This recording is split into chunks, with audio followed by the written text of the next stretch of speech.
Good evening, everyone. Afternoon or good morning, wherever you are. Billy is here. He's fast asleep. I've got the lights on. It's getting uh, dark a lot earlier. We're going into September, of course. Fall in about 3 weeks, I guess. 21st of September. Grow Mechanic is here. Cupid Stunt. Retribution from Swift will be Swift. Retribution is with Cardinal Sin. Greg Austin is here. Shane Sturgis. Good evening, Shane from East Sussex. Hola Mario, says Pablo Pina. Greg Austin, dark and lonely on the summer night. Kill my landlord, kill my landlord. Watch out, dog barking. So that's Greg Austin. Bobby Critter. Hi, Bobby. Brady Girding. I'm early, a little early as usual, about 5 minutes early. Kees Abben from the Netherlands. Jean-Richard Varret. Saudi Arabia now buys arms from Russia. Oil will not be exclusively priced in dollars. This means dollar will not have the power that it enjoyed since 1945. Yeah, I think that's true. And I've covered the petrodollar quite a bit. Uh, I was looking at my playlist. I have a playlist just for the petrodollar. It's a petrodollar files, and one of my best videos on this channel was from September 2017, where I covered the petrodollar. It's a part one video. I'll show you. Let's have a look. Where is it here? Let me share it with you guys. Let's share this. Where's share screen? So there we go. That's just for the petrodollar. Petrodollar files and 24 videos in there. Yeah, this video here, China delivers knockout blow to petrodollar. And I did explain back then that the petrodollar is like a super tanker. When it turns, it doesn't turn right away. It takes a while, and I think it's been an ongoing process. And I think what we're seeing going on in the world right now with the economies, with the supply chain, are symptoms of the end of the petrodollar or the dismantling of the petrodollar. Does that mean that the dollar is going to go away? No. And that's what we're going to talk about today. That's what I want to cover. And of course, I'll also take all your questions. Well, as many questions as I can from all of you. Let's have a look, see who else is here. Miles, skipping the conservatism. How bad do you really think it will be? Well, actually, think about the last country before the United States that had the world reserve currency. Well, that's where I am right now, the UK or England, if you want to call it. What's happened to the UK or England in the last 100 years? Well, it has gone down economically, relatively speaking, to other countries. It has actually, you could argue, improved a lot for the population here, things. But in relative terms, the UK is not the power that it was 100 years ago. We've had the currency that's gone down a lot more, even quicker than the dollar has gone down since the creation of the Federal Reserve. The pound has been even worse. £1 back in 1914. Now it buys a dollar 36 or 37. And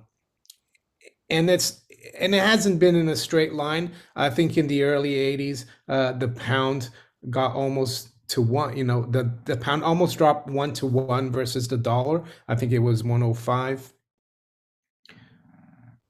Lily Robin Mario gets an early start now. Yeah, I always start a little earlier, and so I will wait a little longer to go deeper into the petrodollar and just see who is here. We've got Norman Burton. Hi, Norman. Graham Hobbs. Uh, Hi, Graham. Nice to see you. It's the M64 World. Yeah, it is about a community. It's not just a YouTube channel. Dave Lee says UK is not England. I know that, Dave. I'm just saying that a lot of people abroad think of Britain, the British Empire, as England. I know there's Scotland, Wales, and Northern Ireland, but yes, prior to the United States, the UK or the British Empire, really, if you want to be, I would say, more precise. People didn't used to call the UK UK. I would say 100 years ago, they used to call it Britain, Great Britain. They had the reserve. We had the reserve currency here. And I think the major impact has been the inflation that we've had in the last 100 years. And I think that's exactly what we're seeing now in the US, even though we had inflation in the 70s and most of the 80s. And I'll come to the petrodollar, why it had to come about. Well, it had to come about because Nixon detached the currency from gold. So he suspended the convertibility, and they had to find a way to make people abroad demand dollars.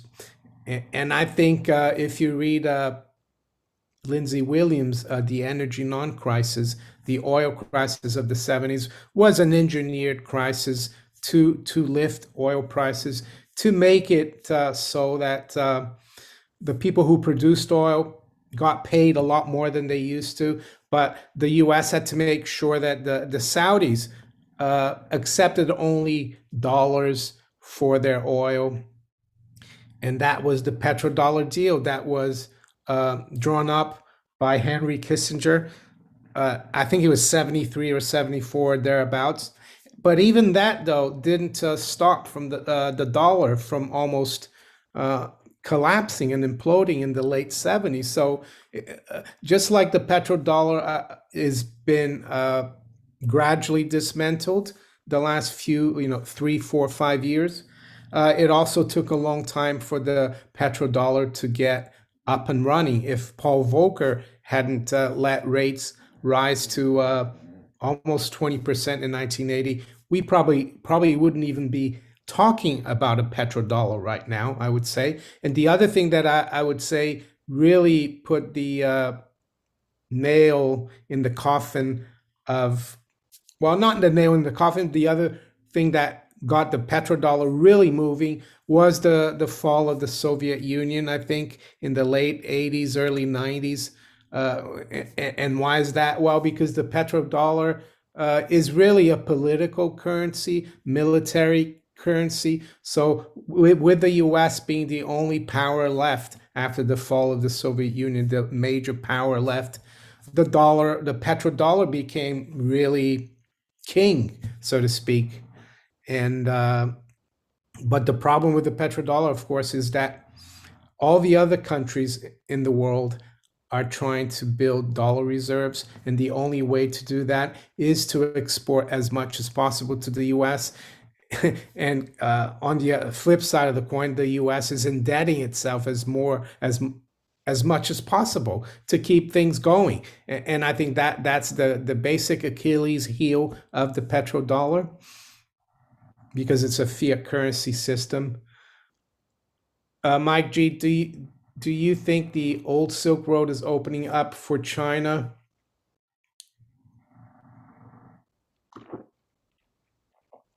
Well, that's definitely what they're trying to do with the One Belt, One Road. So I think it is opening back up for China. Uh, I think so. What will the dismantling of the petrodollar? I think that's a good term, because when you say the collapse of the petrodollar, and I have used that term, people think, oh, what's going to happen to the dollar? Actually, the dollar was fine before you had a petrodollar. So, and the U.S. economy as a whole, I think, was manufacturing powerhouse before you had the petrodollar. So it's going to be painful, and we're already seeing that things are painful right now. But it's going to be a better place for the whole world. No, it's not just going to benefit America, it's going to benefit the whole world because hopefully, and of course, I don't have a crystal ball, but I don't think we could get a worse system than the petrodollar. I'm not saying whatever we're going to get next is going to be a great system, but I think it's going to be a bit fairer. Countries are going to have, and the US as well, they're going to have to earn their place in the world. They're going to have to produce, not just consume. That old Keynesian fallacy that you just have to consume. Of course, you have to have producers. And I spoke with Mike and Mario's show on Friday evening or Friday afternoon in the US. And we spoke about the news from this week about how the Saudis and the Russians have signed a military cooperation deal. And I think that is significant. It's just another step towards dismantling the petrodollar.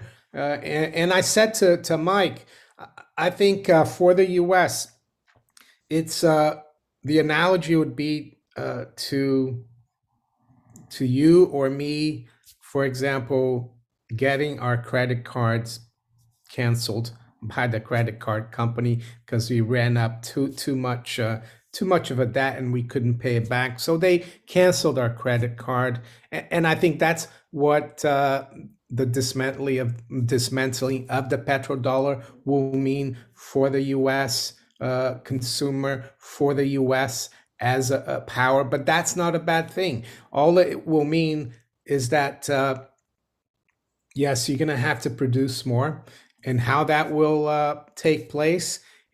I think the market will determine that. I think the other thing the dismantling of the petrodollar does is that it, how can I say, brings back all the dollars or petrodollars back into the U.S.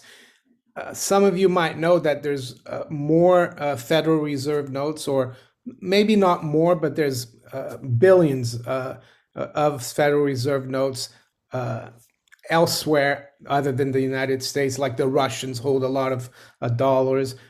People in like South America hold a lot of dollars. I think with the dismantling of the petrodollar, a lot of those dollars are going to come home. And when they come home, foreigners will be selling them for things. And that's what's going to make the dollar become worth less. And it's going to be inflationary. And I think we're already seeing that. We're seeing that a country like Brazil, which is a pretty important country outside the G7 of the BRIC countries, Brazil has doubled its gold reserves in the last few months. So I think people know, people up at the top of these countries, they know what's going on, and that's why they're preparing for it. I think Putin a couple of years ago said that the dollar was gonna go, and I think he meant that it wasn't gonna be as important as it is now or has been in the past. So just look at some of your questions now. Don't want to keep rambling. Let's see.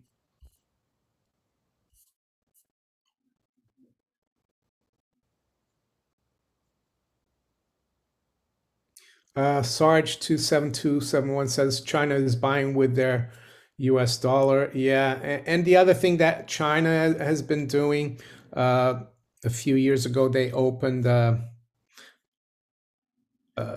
gold and oil exchange in Shanghai, trading oil and gold in yuan. And they've done deals with the Russians already to exchange oil and other oil for yuan and vice versa. And I think the Saudis did a deal also with Israel a year ago. So definitely, does it mean that the Americans are going to leave Saudi Arabia? They'll still have an influence, but I think it's just being watered down. And I don't think I made a video a couple of weeks ago when everything was kicking off in Afghanistan. And I said Afghanistan could mark a beginning of the end for the petrodollar. And that was before last week I made this video. And then on the 24th this week, I think it was Tuesday, if I'm not mistaken, you had this meeting between not the Soviets, the Russians and the Saudis.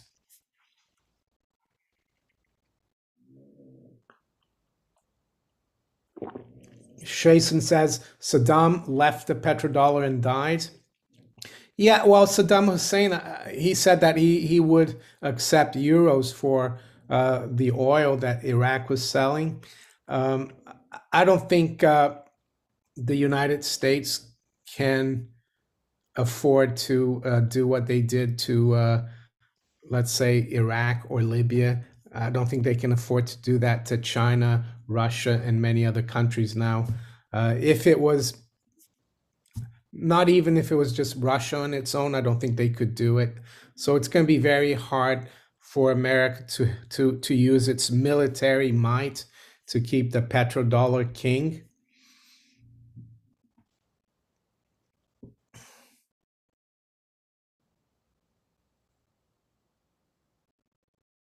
JM says, I'm getting baptized today. All right.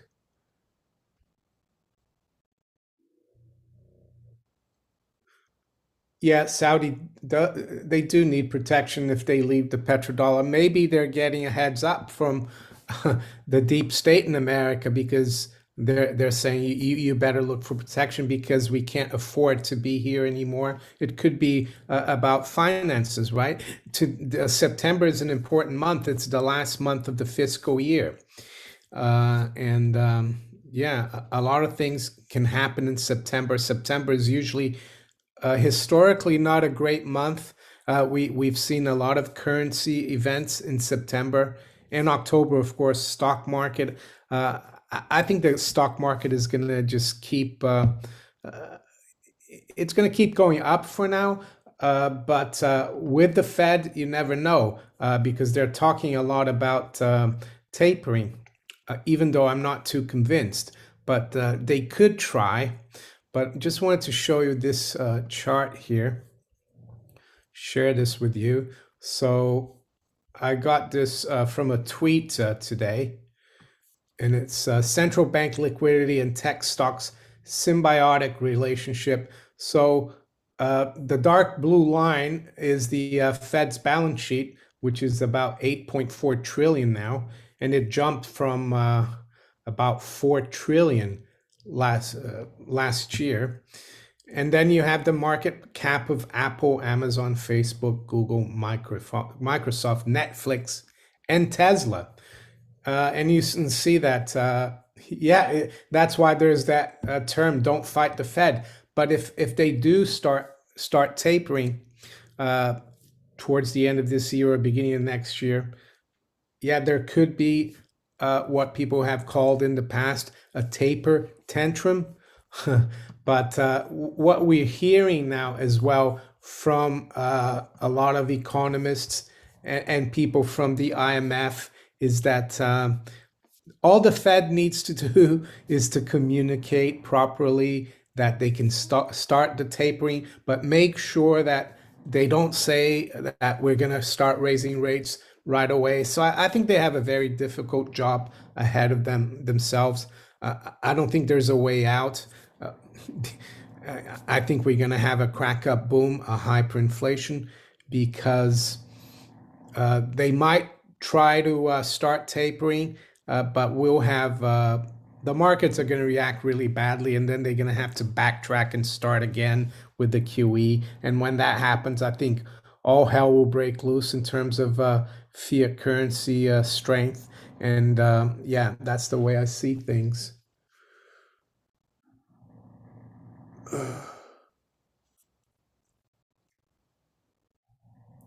Rochelle Fernandez, happy Sunday to you as well. Do you think the new 650 billion SDR hastens or slows down hegemony of the petrodollar? Appreciate your views. Uh, I think it shows that, yeah, the petrodollar is is not as strong, because why would you need to issue SDRs if the petrodollar could, if the IMF expected the petrodollar to keep going as well as it has, right? Because this is like the biggest issue or allocation of SDRs. I think in '09 they did like 135 billion, and before that they never did it. So yeah, I think it's a big sign that the petrodollar is losing its mojo, so to speak.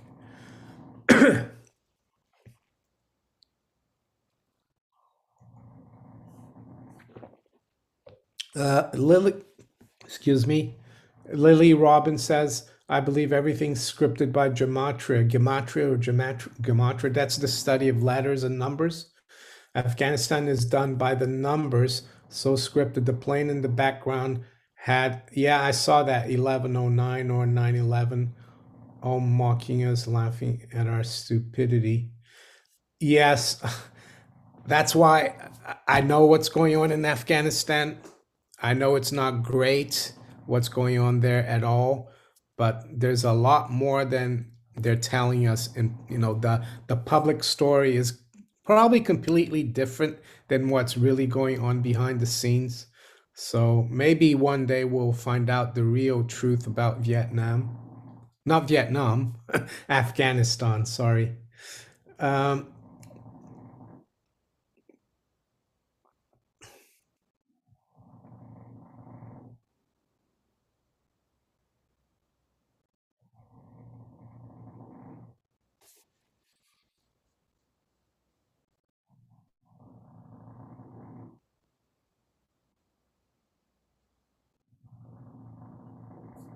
so just wanted to show you here. Billy's snoring a lot tonight. So this is another story I saw today. So emerging economies cannot afford taper tantrum redux, says IMF's Gopinath. She's the chief economist there. So she's saying that the Fed needs to be careful with the tapering, because if they do, it could hurt. Uh, it could hurt. It could drain all the liquidity from the emerging markets. So that's the other thing the Fed has to think about. Maybe, who knows?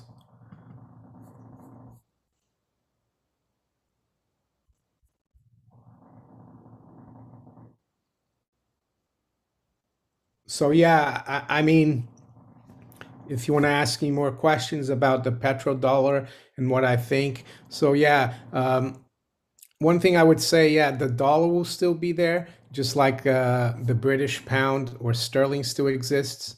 Of course, it doesn't. It's really not the same currency as it was in 1914, but it's still the same name. They've been able to keep the same name going. Is that significant? Yes, because it means that it hasn't been a good track record for pound sterling, but they haven't had to change the name, and that shows that confidence hasn't been completely lost. So I think it will be still called a dollar. Um, what do I think about these digital central bank digital currency? They won't be any better than what we have now, fiat currencies. So I would still, of course, stick with gold and silver. Gold, especially for longer term savings, even though some people think silver could do really well relative to gold.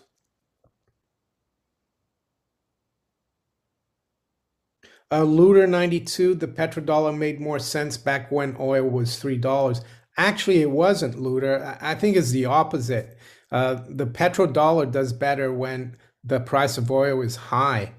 And why is that? Well, because it means that the whole world has to pay more for oil. And when you pay more for oil, you need more dollars.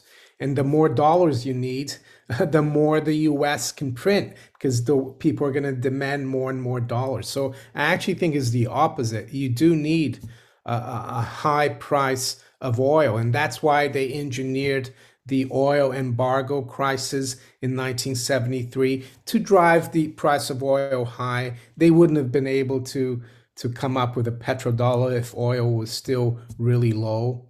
But I think what's happened is that America has, not America, Americans, but their leadership has abused the petrodollar. And I think the best way to look at that is to look at the trade deficit that hasn't been in balance for over 50 years, or the current account deficit. All it means is that America's been living beyond its means. That's all.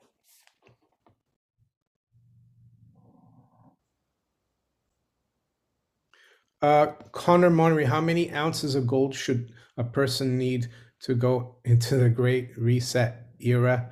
Well, Connor, every individual has different circumstances. So I would say as many as, let's say you are a saver. So as much as you want to save, I would say. It depends on the person's circumstances, your age. But I would think personally, as much as possible, protect yourself, and silver as well. Joseph Mario Morich. Hi, Joseph. Nice to see you. Yeah, you sent me a message earlier on the Facebook, my Facebook page, about these people that keep popping up. They impersonate Monaco 64, and they come out with messages. Oh, WhatsApp me on this number for cryptocurrencies. That's not me. I've had to go and delete all these comments. It's annoying sometimes because they put hundreds of these comments. But if you think it's suspicious, click on the thumbnail, and usually when their YouTube page comes up, they'll have no subscribers. So if you click on the thumbnail and it's my page, then it's me. But if you're suspicious, click on their thumbnail. It will pop up, and you can report them as well. I've reported them, but it would be good if you guys could report them too for me, because I can't keep an eye on all the messages 24/7. Cat Cord, thank you for your super chat. Just wanted to say thank you. I listen every morning, and the knowledge you share is important. Oh, you're welcome, and thank you for the feedback and for the support.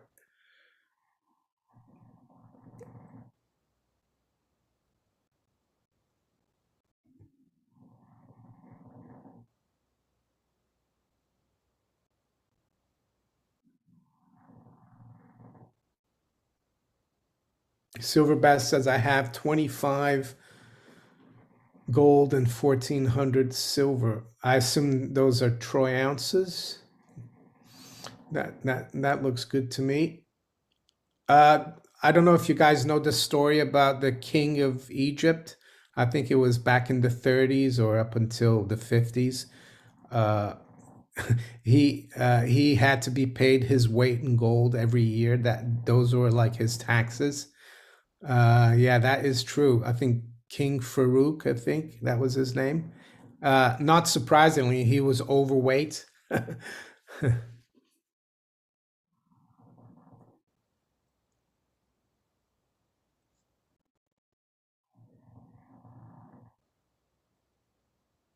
Net Nerd, Mary, if you see scammers blocking their profile, will totally remove their comments. It will, but not the old comments. I have to go and delete all of them. Yeah, I've been at this for over a year with these scammers, unfortunately. Thank you anyway for the advice. Uh, HZJ79, thank you for your super chat. Mary, do you cover Billy at night when it's cold during the winter? Uh, Not really. He doesn't like he never liked a bed, and he likes that blanket, but he just likes to lay on the blanket. He loves rugs. He doesn't get that cold. And of course in the winter we have the heating on, of course. So no, he's okay. Norman Burton, thank you for your super chat.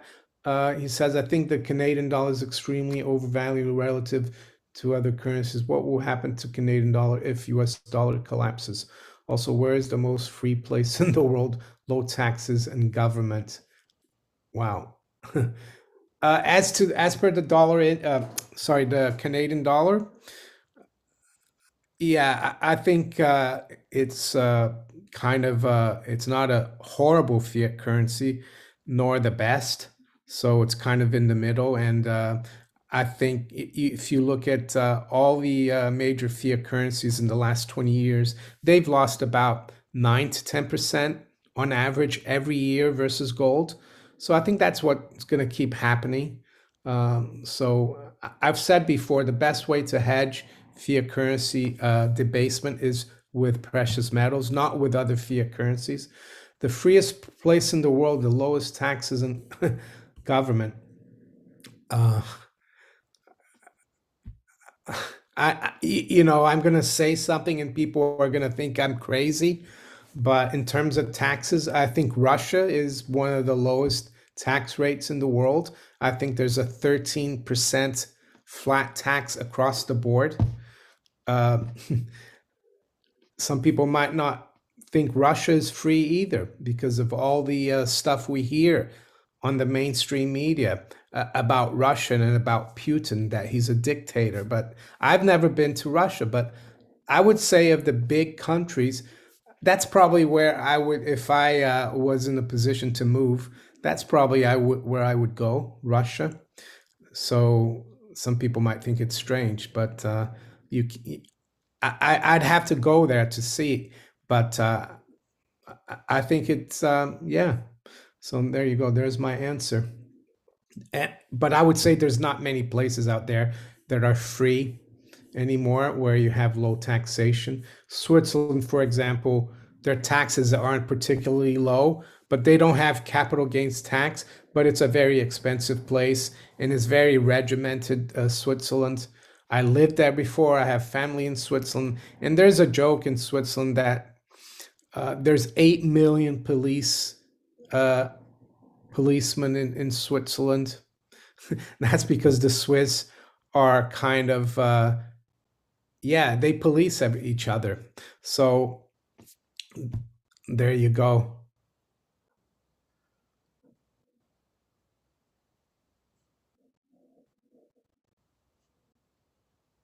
Rochelle Fernandez thinks I'm correct on Russia. The only time I saw how Russia was kind of was I think they had the World Cup football or soccer, like the Americans call it. I forgot when it was, 2020. No, it wasn't 2020. It was 20,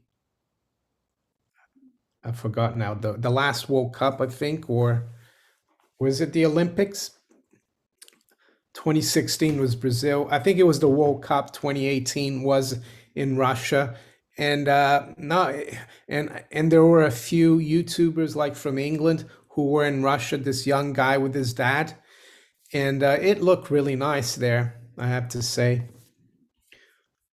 Uh, Heart of Texas says Texas is free. Uh, Maybe, but it's still part of the United States. So there you go. That's unfortunately maybe if Texas doesn't sign the is it the Hidalgo Treaty or the treaty that made that got the Texas Republic to join the United States? I think that has to be signed every year on the 1st of January. Maybe if they don't sign that treaty again, renew it, maybe you'll be right about Texas, but right now you're still part of the United States or the Soviet United States. Uh, Mike Miller, thank you for your super chat. Talking about the United States, Texas, and freedom, I got this from one of the viewers. I think he's in Texas, and he sent me this, and I'll read it to you. And this is not me, this is an American saying this. Um, the violence here is increasing rapidly in cities.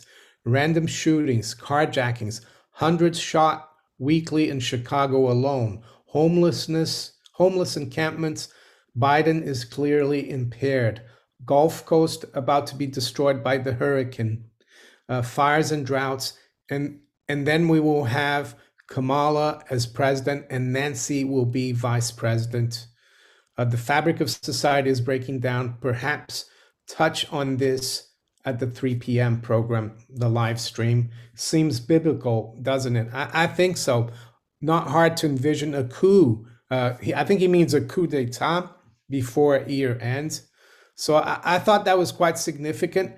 He sent me something because he's on my Patreon, and that's how he contacts me. He sent me something earlier, uh, and it was about Chicago, about shootings and deaths. And when I first saw the headline, I thought it was something about what's happening in Afghanistan. So yeah, definitely not great.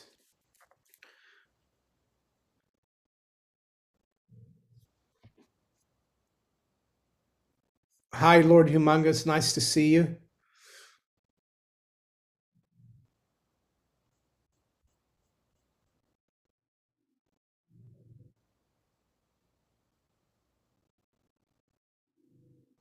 So Lord Humongous is in LA, and he's a witness to what's going on there.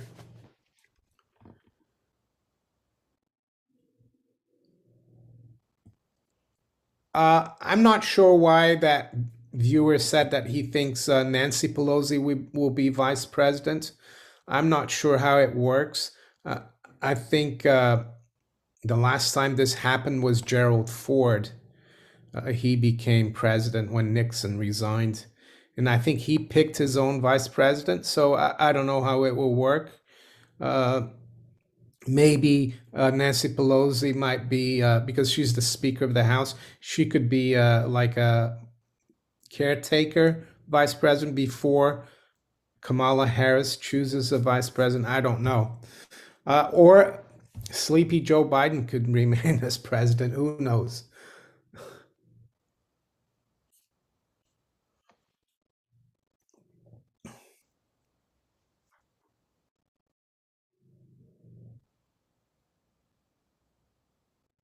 So actually, as well, for other countries that are not the United States, of course, I think the dismantling of petrodollar will be a good thing. I think the process where through which we're going through right now is going to be disruptive for them because for some reason they're stuck. Some of them have a lot of dollar reserves because that's the system, and that's why I think Brazil is getting rid of a lot of dollars and buying gold because they can see it coming. But I think it will be a fairer system.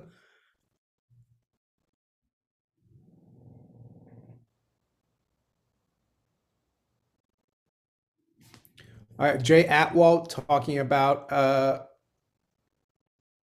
health things. No, I haven't heard about those things. I haven't.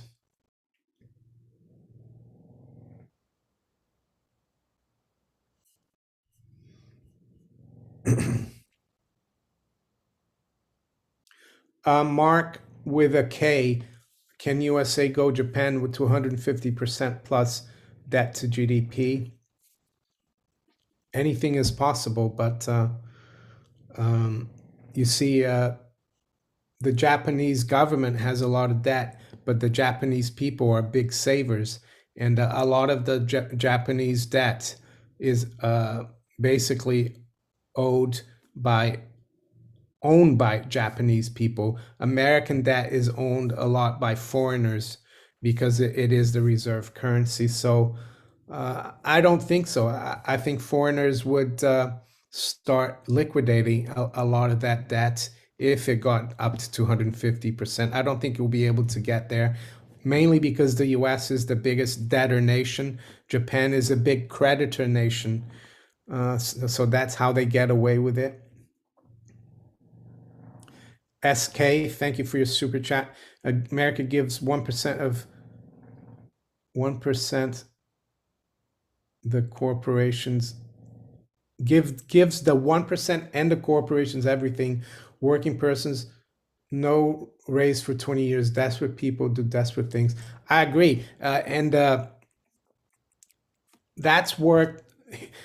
That's happened because of the fiat currency and the financialization of the economy. Wall Street has become more and more important, and there's a lot of more wealth inequality. And every time Wall Street and the banks get in trouble, the Federal Reserve and the Treasury bail them out. And so you've got what is called privatizing they privatize their profits, Wall Street and the big corporations, and then they also private, the losses are made public. They don't hold the losses, and the corporations have benefited from the zero interest rate policy of the Federal Reserve, while you and I and the average Joe on the street or the homeless guy in LA, we can't borrow at 0%. And that's why it's getting worse and worse. And I agree with you. I got a book here from Bill Silber. I spoke about his book that he wrote on the history of silver. And he's written a new book, and he sent it to me actually to read it. I've almost finished it, and it's called The Power of Nothing to Lose. That's the book. I might have him on for an interview about the book, but I still have to finish it.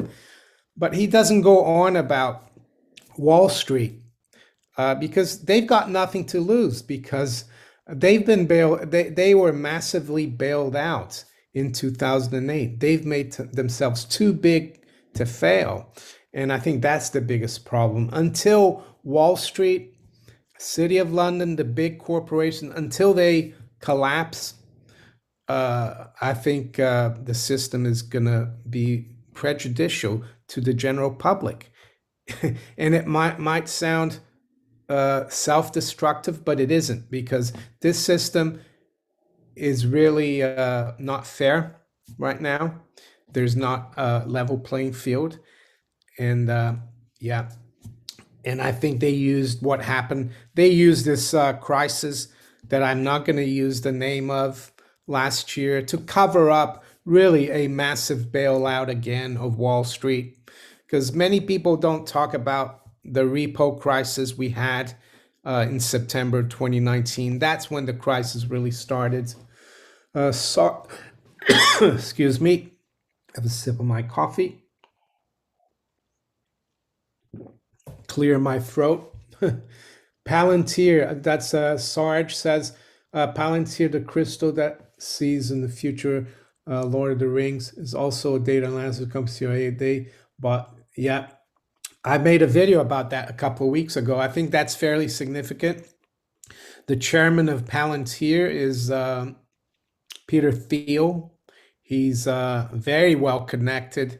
He's the co-founder. He was the co-founder of PayPal. I've seen him at Bilderberg meetings, and Palantir does a lot of work for the U.S. Department of Defense and the intelligence complex. So yeah, I thought that was quite an interesting thing. Many people didn't see much about that, but I think it's significant as well.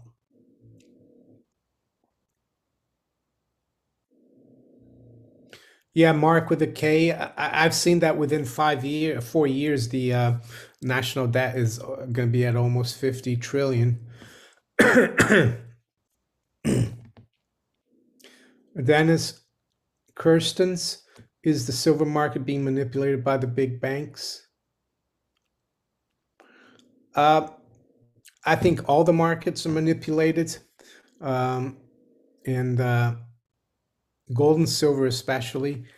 And the reason why we feel it more is because they're not as big as a bigger market as, let's say, the treasury market. Because what the Fed and the banks are doing right now with treasuries, if that's not manipulation, then I don't know what is. But yeah, silver is manipulated through the futures and also through the forwards. Forwards are just like futures, but they're traded over the counter. But I think Basel III is going to crack down on that a bit. And I think that's going to probably cut down a lot of the manipulation. But they can't manipulate gold and silver forever because if they could, silver would still be $1.29 an ounce, and gold would still be $35 an ounce. Robert 292 marries a member of the Trilateral Commission. No, I haven't had any calls from the Rockefeller family yet to join that.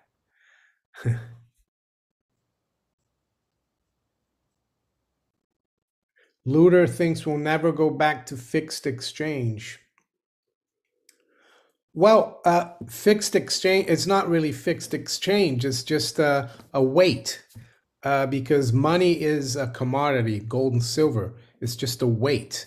What they did was is floating exchange rates is akin to having, uh, let's say, trading every day the length of an inch versus the length of the centimeter. Can you imagine if the relationship between the inch and the centimeter changed every day? Heck, how disorderly architecture and building would be. So I think we'll have to go to fixed weights because that's what a fixed exchange rate is. It's a fixed weight of gold or silver. And until we go back to that, it's not going to be an honest, sound money system. And we need honest weights and measures to have a chance of having a relatively peaceful world, I would say. Of course, things are never perfect.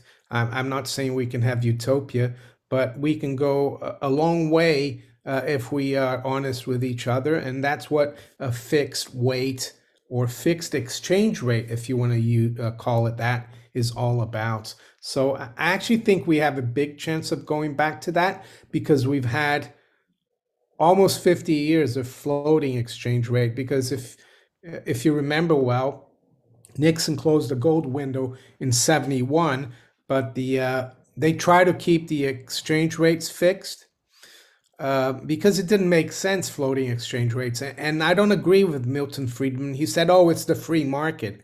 So would he use the same argument for trading a different relationship between the centimeter and the inch as an example with free market? It's a totally bogus argument by Milton Friedman, I would say. So yeah, that's the way I feel about that. Basel warning signs, Basel, Switzerland, Alps, reptiles hiding. The thing about Basel, uh, I guess you're talking about the Bank for International Settlements. Uh, Bank for International Settlements is not in Switzerland. Physically, they are, but the headquarters of the Bank of International Settlements is a sovereign country. They can't be touched by the Swiss. So that's the problem. It's the same thing with the Vatican. It is within Rome and Italy, but it's a sovereign country.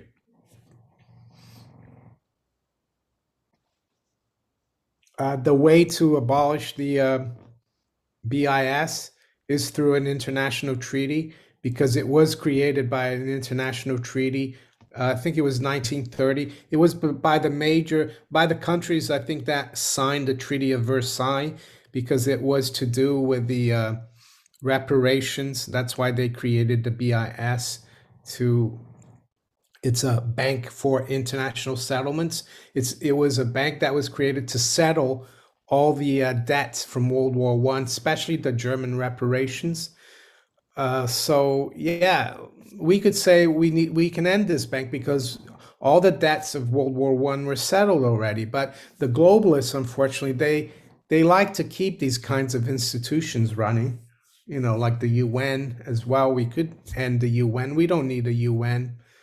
Is the world a better place because of the UN? No. City of London is also like the BIS and the Vatican and Washington, D.C. So there you go. I think the Queen needs permission to go into the City of London from the Lord Mayor. And the City of London, I don't mean Greater London, is just a square mile where all the banks are. and the Bank of England.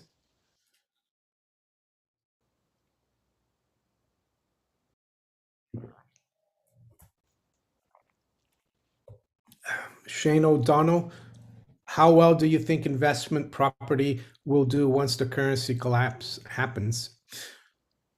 It won't do well. Uh, But if you haven't leveraged yourself, you should be okay. Because when the currency collapses, there's no money. So if you need a rent to pay to service the mortgage on your investment property, you're not going to have that. So you're probably going to have to default. But if it's all paid for, you wouldn't have to worry, but you might have trouble getting some income from your tenants, I would say.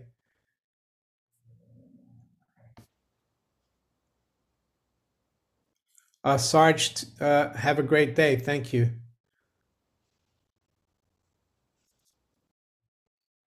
Oh, Richard Varey just bought The Power of Nothing to Lose. Yeah, it's a different kind of book that I usually read, but it's interesting. The Silver Merlin. My grandpa was a Swiss judge based in Basel many decades ago.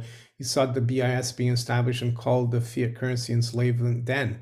The family has been on a PM standard since then. He's, your grandfather was very knowledgeable about things. I can tell you that.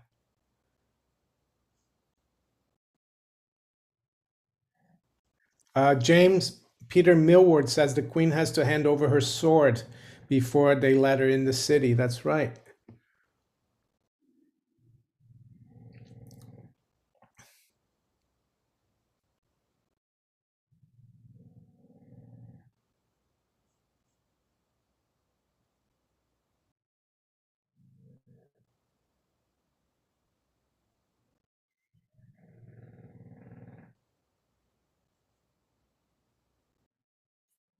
Lord Humongous, we need some bites in the UK House of Lords.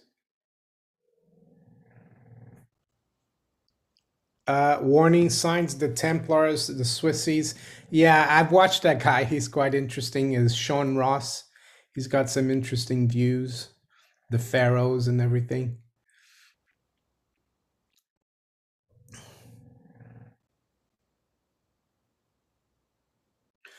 Templars have the red cross. Yeah, I mean I've got a book about the Templars by I think it's Dan. I forgot his name now.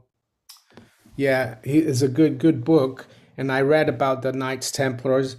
They basically started international banking, and they started the trusts as well, which is really important part of the financial system now. All the trusts. That's how the very wealthy keep their fortunes offshore through trusts. That was started during um, the Crusades when the knights had to go over to the promised land, as it was called. They had to leave their properties. They usually were landowners, and they left it to someone, a trustee, and they had to travel all the way to the Middle East, either overland or through the Mediterranean, and they used to stop in different places, and they had accounts with different people in different places. That's how the banking started. And yes, that's how it started, international banking with the Templars, the Knights. They're not just the Templars, there are loads of other Knights, I would say, as well.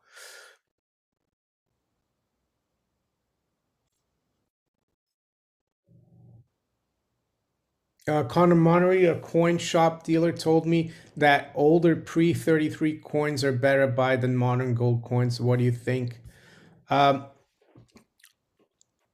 I I'm not sure I agree with that, even though I have some pre 33 US coins. Um, I guess for the US, if you're in the US, those would be considered numismatic or collector's coins. So if the United States decided to confiscate gold again, part of that executive order does not include collector's coins, so you'd be exempt. But I don't think they will be doing that again. But I think it's personal. But yeah, I would buy a mixture of coins. Uh, and the pre 1933, there are some that are rarer than others and they'll be more expensive. But I'm sure you can get some that are near a bullion value as well.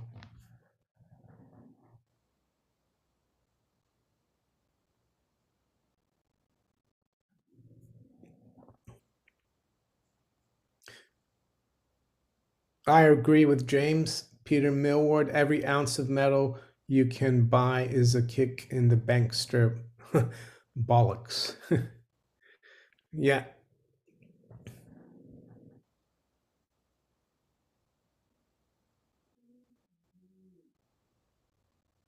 Thank you, Catfish Customs says great channel. Mash the like button says no. Below the chat. Share this video far and wide. Subscribe. Give Mario and Billy a big thumbs up.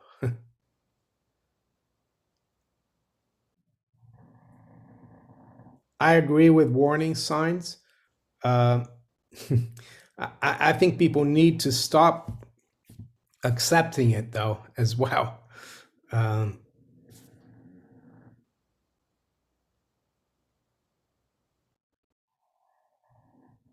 Noah is going to buy some gold and silver in the morning, tomorrow morning.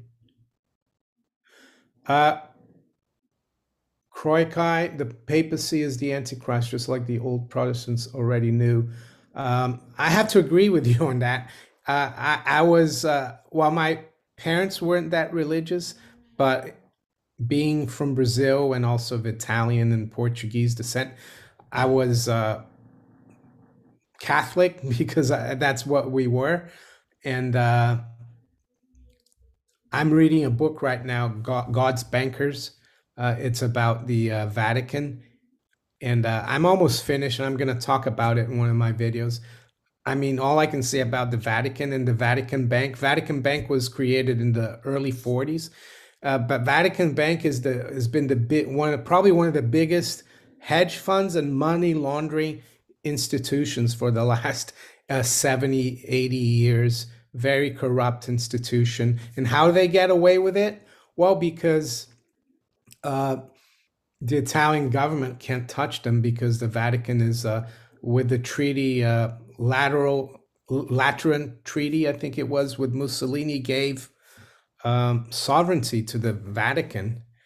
Um, and ever since then, they've been abusing that sovereignty, in my opinion. So, for example, loads of Italian politicians and very wealthy families, according to that book, they put all their money through the Vatican Bank, and Vatican Bank would put them offshore, like in Panama, Peru, Bahamas, all tax evasion, mafia money, political bribes. So that's the kind of institution the Vatican is. So I agree with you completely on that.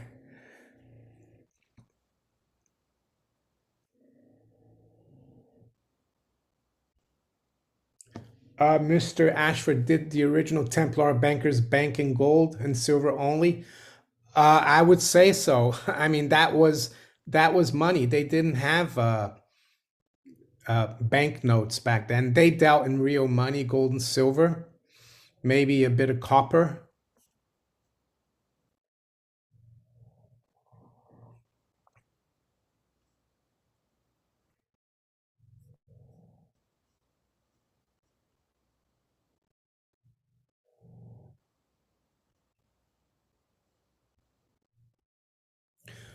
Yeah, James, about the Vatican, I think, the BIS is the same thing. There's a lot of shenanigans going on in the BIS, and they don't have to. Uh, you see, like when Jay Powell or Lagarde and other central bankers, they go every 2 months to the BIS in Basel, and when they travel there, they can use they have a diplomatic passport because they're part of the BIS, so they have a BIS diplomatic passport. Is it any wonder that Christine Lagarde became president of the ECB? Because she was given a criminal conviction in France about 4 years ago, but with a diplomatic passport, she can't be arrested. And I think they cover up a lot of things in the BIS. And I think a lot of the precious metals manipulation, the gold and silver, is done for the central banks through the BIS. So no one can go to the BIS and say, I want to, you can't have the CFTC go to the BIS and say, I want to see what you're doing in gold and silver futures. They would basically say, "No, sorry, we are sovereign and independent. You can't look at us." So yeah, the Vatican and the BIS are very similar, I would say. Lily Robbins says, "I have only 2 ounces on my Glint. Should probably get some more." Yeah, Glint, I think is a good company. I've been cooperating with them. I met them like 4 years ago, or maybe even more. And yeah, I have a referral code with them if you want to open a Glint account. So it's Mario Glint 79. Yeah, that's the referral code. And I also have a promo code with Gold Investments.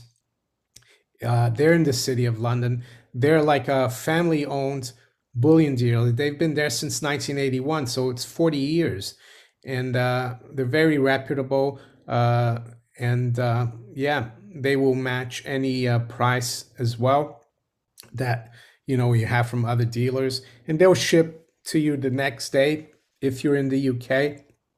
Latest will be 2 days, and my promo code there is Maneko 64. That's for gold investments.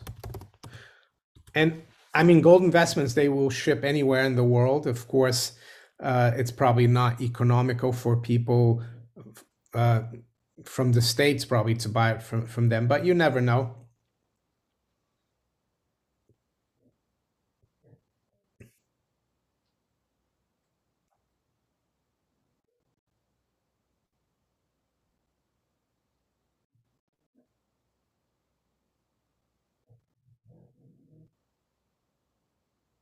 Grow Mechanics, September 6th is Labor Day.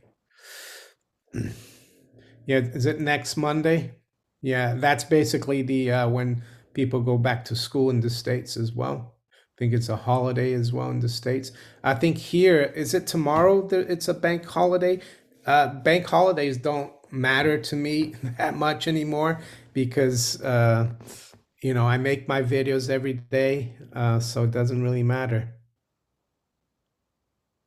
Workplace pensions, birds allowed. Um, what's my advice?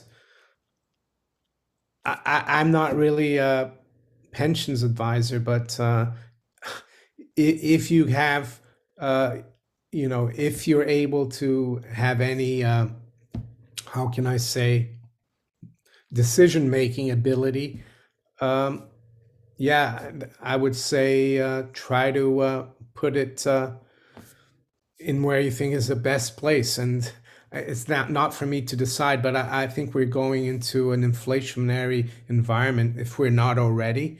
So I think hard assets, precious metals, and commodities are good if you can direct your workplace pensions a little bit into those sectors. I think it would help. James Peterman, what do you watch?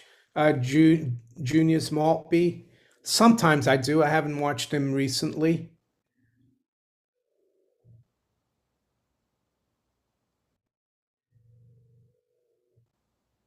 Lord Humongous says they will take away Labor Day when you own nothing and you're happy.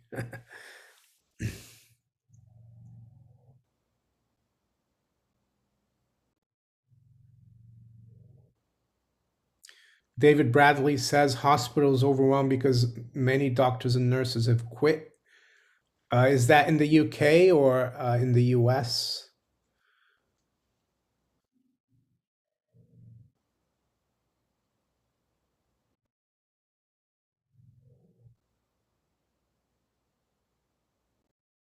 Should I pay off my US mortgage with Canadian dollars or wait? Um, I don't know your circumstances. I don't know how old you are, what kind of income you've got. It's not for me to decide that. Uh, what I would say is try to have as low as that as possible. Um, that's what I would do.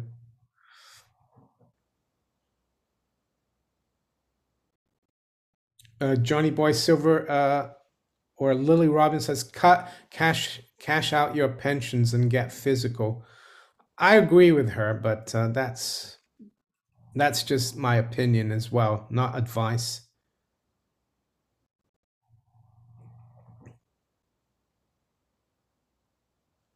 All right, I'll take a couple of more questions and then we'll call it a day or a night. Johnny Mitchell, why won't they confiscate gold in the US? The reason why I think, anything is possible, but back in 1933, gold was part of the currency and monetary system. It was really important. It is still important today, but legally it's not as important. People don't even back in 1933, gold coins were money, and people knew that. Nowadays, people don't know that, so not as many people have gold. And the reason they had to confiscate it is because the general public had a lot of gold. Uh, Nowadays, very few people have gold, so that's why I don't think they will confiscate. But as we've seen in the last 18 months, government can do anything. So, but I don't think they will confiscate gold. I could be wrong though. Billy is fine, Richard. He's here. He's snoring all night as usual.